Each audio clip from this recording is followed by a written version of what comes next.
So what's up? Kumusta? Ayos ba tayo dyan? So nandito tayo ngayon sa may Mitsubishi Pulilan branch para sa update natin. At merong mga nagre-request na itong motorcycle na to. Ito yung Euromotor Falcon 180i. So alamin natin yung presyo at yung kanyang specification kung sulit na ba ngayong 2025. Tara, buwakaran na natin. Ayos na ayos yan. Where did you go? We used to be kids, now I feel so grown. I miss being free to be me, not alone. I used to have friends, but we don't talk anymore. I guess that's on me, I got busy. I used to drink soda, now I switched to whiskey. I didn't want time to pass, but time is fast. I just wish you were more than memories. I got kids now, but I'm a kid now. I haven't grown in my mind, just my skin now.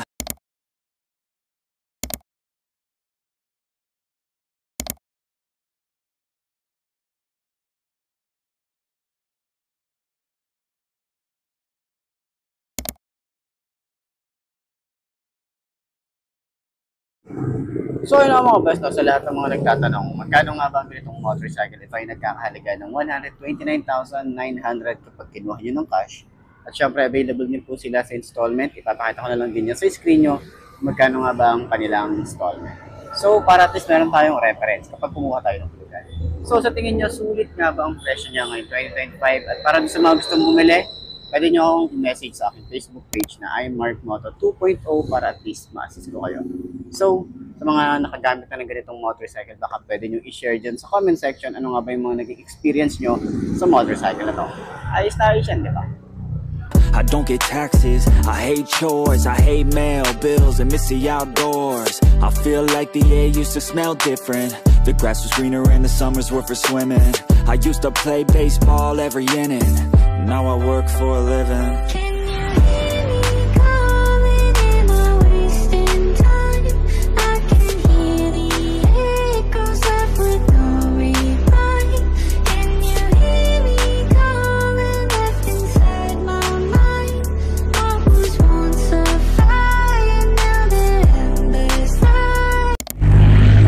So yun ang mga best, no? Ngayon 2025, maupuan ulit natin. So alam ko hindi pa ako nakapag-vlog na itong Falcon 180i dito sa may Mitsubishi, pero doon kasi sa LGM nakapag-vlog na tayo. Pero at least ngayon mabigyan tayo ng update para sa kanilang presyo.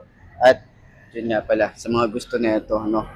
Available tayo rito ng windshield adjustable. Adjustable windshield, and meron tayong maporma na headlight. No, mukha siyang may tuka na rito. 'Di ba? Para siyang may tuka na ng manok. And then, syempre aggressive yung ating headlight. Meron din tayong signal light dito sa taas, and then daytime running light. Ayan, ADB style talaga yung datingan na ito. Isa sa mga nagustuhan ko rito, napaka-brusco nung kanyang design. Ayan. Alam niyo naman, pagdating sa ADV, talagang nagpapaangatan si Japanese brand and China brand. Lalo na tong si Euromotor, hindi talaga nawawalan ng motorcycle na nilalabas. So, hintayin natin yung mga bago pa nilang mga motorcycle. Katulad nito, malay naman natin is mag-upgrade pa or maglaro-laro pa sila ng mga iba pang kulay, di ba? Malay natin, mga iba pang colorway na ilabas nito ni Euromotor. So, ayan, tingnan nyo naman yung informa nito. Isa pa sa mga nagustuhan ko din dito, yung upuan niya, naka-camel back na. Okay, meron na tayong ganitong itsura. Ang ganda ng design niya. Sobrang lambot din ang upuan natin dito. May mga stitches. And then, parang carbon fiber finish yung kanyang dati niya. So, yung kanyang storage dito, maluwag din. Parang feeling ko kasya dito, half-face na helmet. So, ang luwag niya. Pero kung gusto niyo ng additional pa na storage, pwede tayo maglagay dito ng top box. Parang feeling ko, pwede nyo extend dito yung bracket niya. Tapos, top box. Okay? So, maporma din yung kanyang taillight. Ayan. Ang isa pa sa mga nagpaganda rin dito, yung Falcon 180i na emblem niya na nakakulay gold na. Tapos, meron din tayo rito sa shock niya na dual shock and then adjustable na meron tayong baso rito. So, naka-disc brake sa harap at likod, and then ABS na rin po ang isang to. So, yun, pupuan natin para at least dun sa mga 5 to na kagaya ko at gustong bumili ng ganitong motorcycle, baka fit din sa inyo, di ba? So, tingnan natin. Yan ang itsura niya kapag naka-side stand. So, ito nga pala, meron tayo rito na side mirror. Malapad din yung side mirror natin dito. Ganyan ang itsura niya kapag naka-side stand. So, upuan natin. Abot ba ng 5 to na kagaya ko isang ganitong ADV style. Yan, sobrang tingkayad. Pero kapag naitayo na natin, okay naman eh. Manageable naman siya. Tapos, ang sobrang ganda ng ano na ito, shock na ito. Ayan, sobrang ganda ng shock sa harap.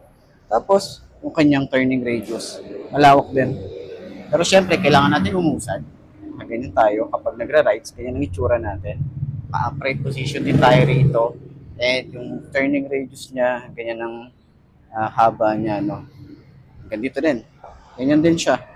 And then maluwag din yung ating part dito. Kung gusto yung maglagay pa ng gamit, pwede rito yung bag natin dito.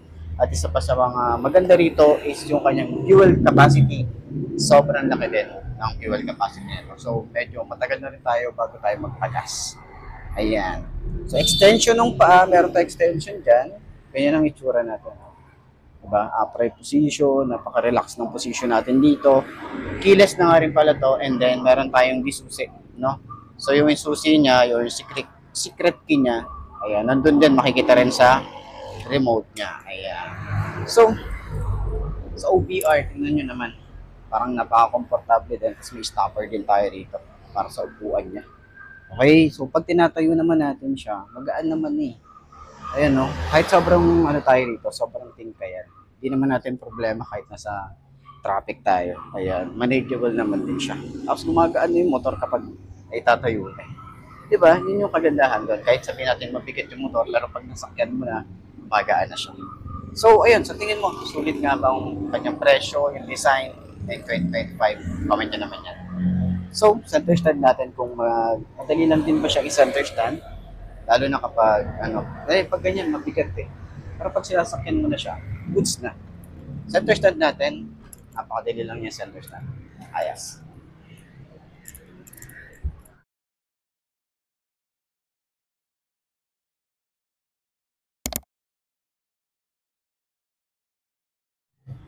So, yun na nga, meron tayong available dito na isang Falcon 180i dito sa may Mitsubishi Pulilan branch. So, tara, ikutan natin para at least dun sa mga gustong bumili na ganitong motorcycle, meron tayong idea magkano nga ba to, and then, ano nga ba yung pinakakabuuan ng motor na to. Let's go.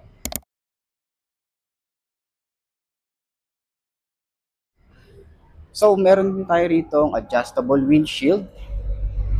Ganyan ang itsura niya. So, ito, taas baba lang po siya. Ayan, taas baba. Okay, so signal light natin dito. Hindi siya flexible, kaya ingat tayo rito, lalo na kapag nasasagi siya. So, LED na rin yan. Halos lahat ng ilaw na ito, LED. Meron tayong park light dito or daytime running light. Side by side naman yan. May Euromotor dito na sticker. Ayan, so dito sa taas, so sana dito wala na to. At tatanggalin ko to. Kung bibili ako nito, tatanggalin ko to, tapos lalagyan ko to ng decals. Ayan, okay na yung Euromotor dito. So dito naman sa headlight, maporma. Ganda ng headlight nito. May daytime running light dito, dito rin sa side, dito din. Kulay gray na glossy. Meron tayong parang tuka ng manok dito. 'Di ba? Hindi na tayo kahit hindi na tayo maglagay ng or bumili ng ganitong design, meron na siya. So, binigay na ni Euromotor. Meron tayong parang carbon fiber finish dito. Ito, matte finish. So, naka-ABS nga rin pala ang isang to or anti-lock braking system. Naka-telescopic fork. Meron tayong extension para sa ating fender. Maganda rin fender bulky. And naka-disc brake dito sa harap. ABS, dual path caliper. Nakakulay gold na rin yung ating tires dito. Cordial yung kanyang brand. Ang size nito ay 110/80 by 14. Ayan, tubeless na rin ang tires niya. So sa likod, kita natin medyo hindi naman siya ganun ka-open, may mga part lang na open doon. Tapos madali lang din siyang linisan. Ayan. So dito sa side, meron siya na parang parang matte finish dito. Medyo magaspang yung design, and then dito glossy. So, kulay gray. Hindi ako sure kung meron pa ba silang nilabas na iba pang kulay. Alam ko meron silang kulay black. Pang gray. Tapos may white pa to eh. Hindi ko lang din sure kung meron pang iba. Ayan. So, dito naman, pagdating naman sa kanya extension ng paa, meron din tayong padding dito. Ayan. Malaki din yung kanyang extension. May mga design tayo na ganyan. Foot pegs natin para sa angkas. Maganda rin. Metal. Yung emblem ng Falcon, ang ganda talaga. Napaka-premium nung design niya.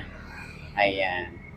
So, naka-radiator tayo rito, may cover na rin tayo rito. Meron tayo rito tire hugger. Okay, meron din tayong parang goma dito nakaharang para at least dun sa talsik ng putik, hindi tayo mahihirapan maglinis. Ayan. So, naka-dual shock, may baso. Paano ba ito ina-adjust? Ayan, ayan, may baso na siya. Ganda rin ng design niya. Tapos, yung kanyang tambucho, napakalaki ng itsura. Meron tayong parang carbon fiber finish dito. Yung cover niya, maganda at bulky. Yan, may ABS din tayo rito sa likod, naka-disc brake, naka-dual pad caliper tayo rito. May mugs din tayo rito na kulay gold na rin. At yung size dito sa likod is 130, 70 by 13. So sa harap, 14 inches. Dito naman sa likod, 13 inches. Ayan. So sa grab bar, ang ganda ng color color variant na to. Ganda ng finish ng color niya. Ayan. So parang may carbon fiber finish dito. Yung kanyang taillight, ang angas talaga ng datingan nito. Ito nyo yan. Ayan. Ito yung pinaka-taillight. Ito naman yung daytime running light niya. Signal light niya, yung plate light, reflector, yung lagay ng plate natin dito, malapad din. And yung tires niya. Ayan. So kung gusto nyo ng mas extreme pa, kung ilalagay nyo siya or pang off-road nyo siya, palitan nyo to ng on and off-road na or dual sport na tires. Ayan. So dito sa panggilid, meron tayo na bulky.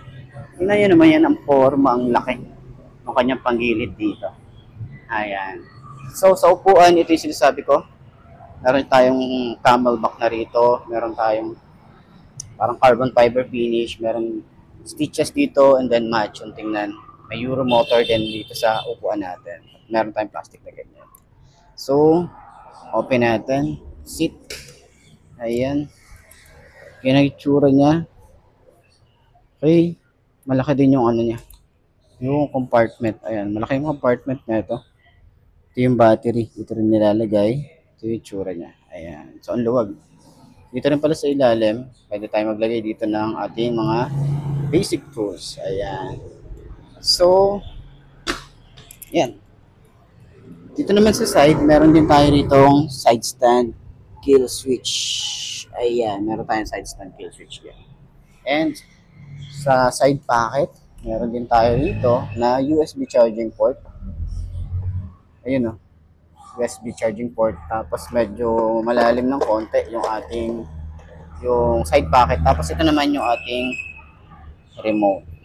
Ayan. So balik na natin. Okay. So dito naman sa side, yung ating ignition. Meron din tayong open ng fuel and seat. Okay. Kaya naman itsura ng ating gas.